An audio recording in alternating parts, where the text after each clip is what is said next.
Hi, it's David here from Wargaming Old Guys. We're going to more Japanese K47 from the supply drop, and we're going to look at the medium walker, the Locust.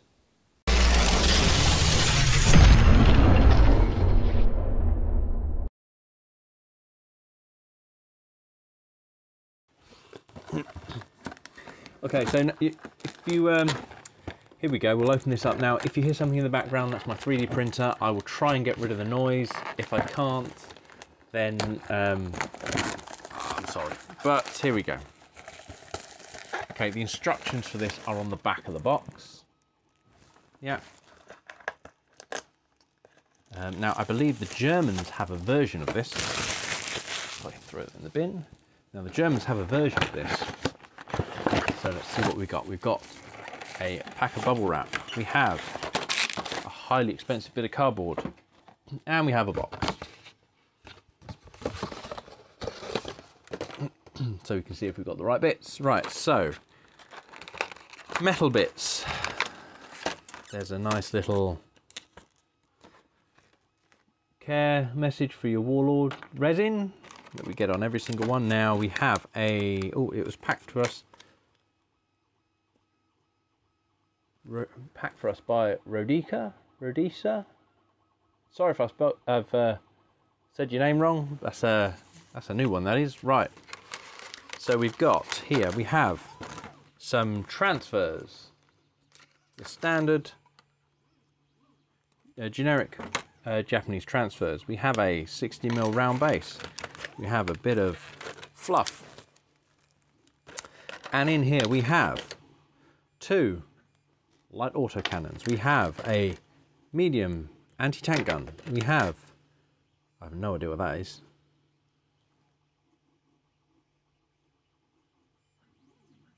They look like the engines for the back. You have 2 feet. We get a saw. We have a claw. We have 2 shoulder pads, and we have a launcher from the top. Now I might magnetize that actually. Yeah, I think that's a good choice for magnetization, that is. So, in the resin bag, which was packed for me by the same person,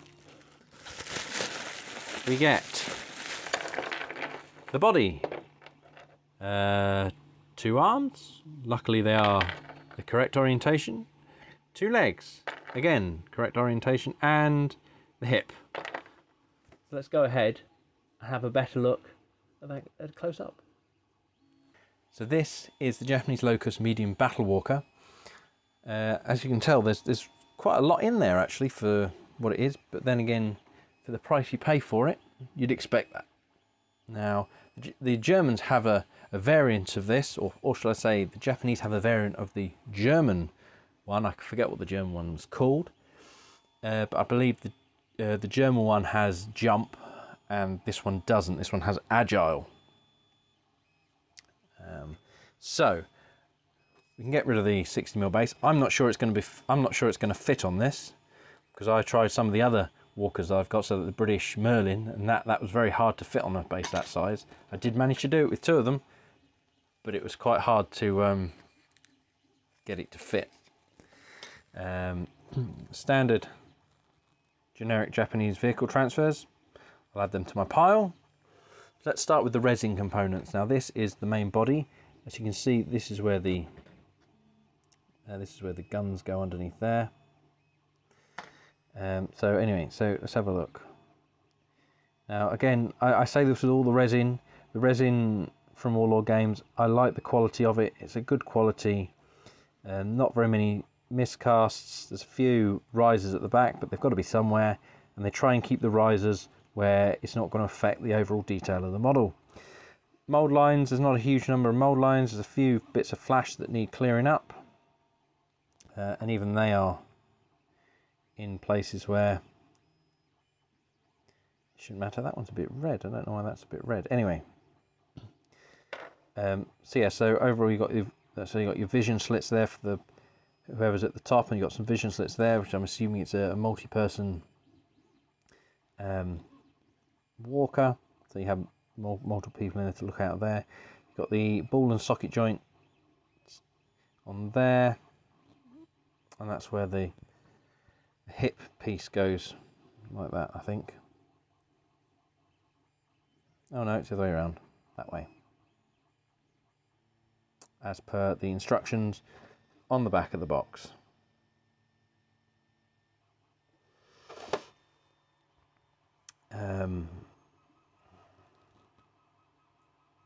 But I'll have to cut those off before I can finally assemble it. Now, might as well have a look at the hip piece now we've gone on to that. So the hip piece is very simple. Slots into the, like I showed you, oopsie doodle. Slots into the body like that. And then those are the ball and socket joints for the legs. Yeah, nice, simple. No, I don't think there's, you got the risers there. No mold lines, no flash.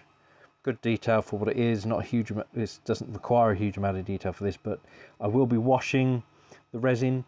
And if you want to file the resin down, I'd recommend you wear a mask.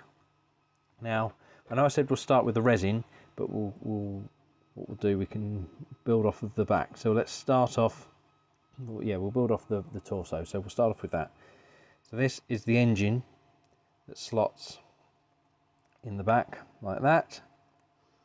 Doesn't fit completely well at the moment because of the risers on there, and there's a few bits of flash on here. What I found with the metal though, the metal is not as crisp and as clear as the resin. The resin is a lot better casts. The metal have, so you've got risers on the metal, which is, they've got to be somewhere. Would have been better if they were at the back there, so you can't see them. There's a few bits of flash floating around, and you do get mold lines which are more preeminent on the metal. So you got a mold line around there.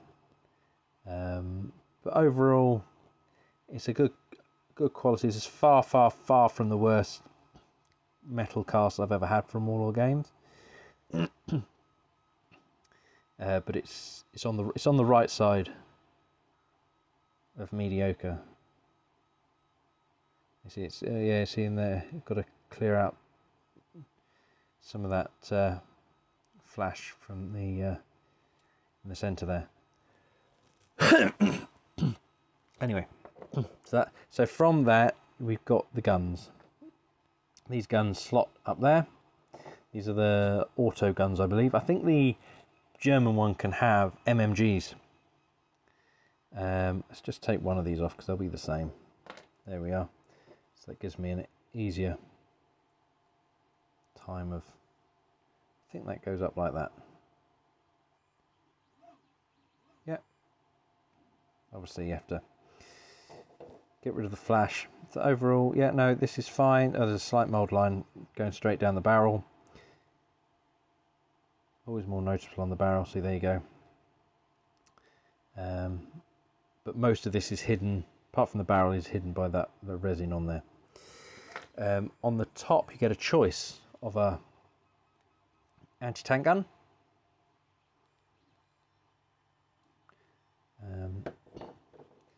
But again, flash it, a bit of flash. There's a distinct mold line there between the rivets, which goes up the barrel.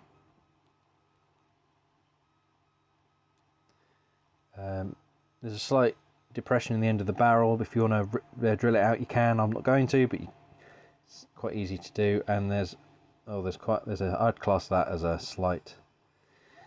It's too thick to be flash. Yeah, that's too thick to be flash. There's a slight miscast at the end there. Now, that can either be that, or it can be the rocket launcher, which is, I believe, the light howitzer. Now, I can't show you how this fits because it's a rather large bit of metal there, which shouldn't be there. I don't know if that's part of the sprue, because it seems a bit too thick to be an accident. There's a few other miscasts, well, not miscasts, some risers and some flash on there. There's a mold. Ooh, there's a significant mold line there. But overall, not too bad. Now what I'm going to do, I'm going to drill out those holes on both of them, stick magnets in and stick a magnet on the top of the on there as well. So drill that vent van out and put a magnet in there. So I'm going to do that. So overall they're not too bad quality. Now we'll go on to the arms.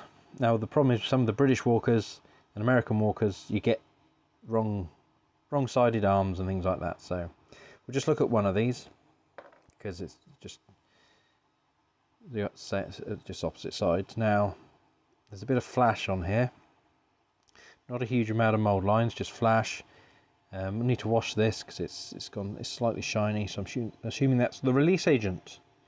And you have a riser there, which is one on the ball joint and one on the top of the shoulder. Now there's a depression there, which these go into. These are like that. Have I got that the right way up? Nope, got that upside down. There we are. They're going like that. Make it Japanese-esque feel. Yeah, and these are just segmented plates to match the armoured infantry. The exoskeletons, sorry. They don't have armoured infantry, it's exoskeletons. These are to match the exoskeletons. And like I say, there's a little key space there to fit in the arm. Not really much you can say about that. It is what it is. And then you've got the legs. Now the legs go into the ball socket like that on the pelvis. Nice clean lines on this one. There's obviously a couple of risers, no mould lines on there, but nice clean detailed lines on it, and some risers on the bottom. The feet fit on the bottom. I think it's that way around. No, it's that way around. Yep, so they fit in like that. That drum at the bottom fits into the legs. Hopefully these are easier to assemble than the Merlin, because the Merlin was a bit of a pain to get things in the right position. And the other leg, it's same type of design and detail. There's something got into the mould when they did it and it won't come out, so just file that down or just paint over it and hopefully the paint will mask it. Well, that's a, I think that's a miscast on the resin. First time I've had a miscast. There's very little, I can't see any bubbling on these resin casts, which is good. But this is the first miscast on that, but that's easily doable, because it's a flat surface it's on against. That'll be easy to cut that off and make that right. So again, the foot goes in there. Feet themselves, that's where the receptacle of the barrel is. Underneath, nice flat surface to mount them on the base, and big clunky chunky feet for the walker to walk on. Now these bits remind me of killer cans from 40k. You have your and def dreads. You have your circular saw and your pincers, and these fit into your arms. There's holes in the end of your arms, which they just slot in like that. I might have to pin these, but it's nice. I say with nice detail for what it is. It's just flat bit of metal being a circular saw. They haven't gone too over the top on the detail because it doesn't require too much detail, but overall it's a good addition, and overall it'll help with the look of the unit. Now the pincer claws, this reminds me of killer cans, and I'm sure I've seen these on something like this on Mega Knobs from 40k Orcs. So yeah, nice clean, a bit of a mould line at the end which I'll have to sort out to make them fit into the arms, but apart from that, yeah, it's good. Okay, so that is the Japanese Locust medium battle walker.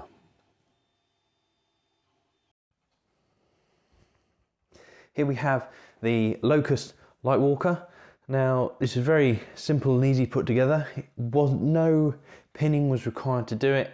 They've got the nice ball and socket joints for the arms and legs. It was quite easy instructions to put it together. Very minimal cleaning up. Mold lines, fine, there's virtually no mold lines on it. The metal parts had a bit of mold lines. I've actually magnetized the rocket launcher on the top. That was really easy to do. So I can use either the medium anti-tank gun or the light howitzer, the rockets. There's a bit of play with the arms and the legs, so there's a bit of posability options. I haven't gone for an exciting posability option here, but it is doable, it is possible, and there's nothing stopping you doing anything. So this one is a big thumbs up from me. I do like it. I hope you like this video. Hit the like button, the subscribe, and ding the bell to get all my future notifications for all my videos. So I'll see you on the next video.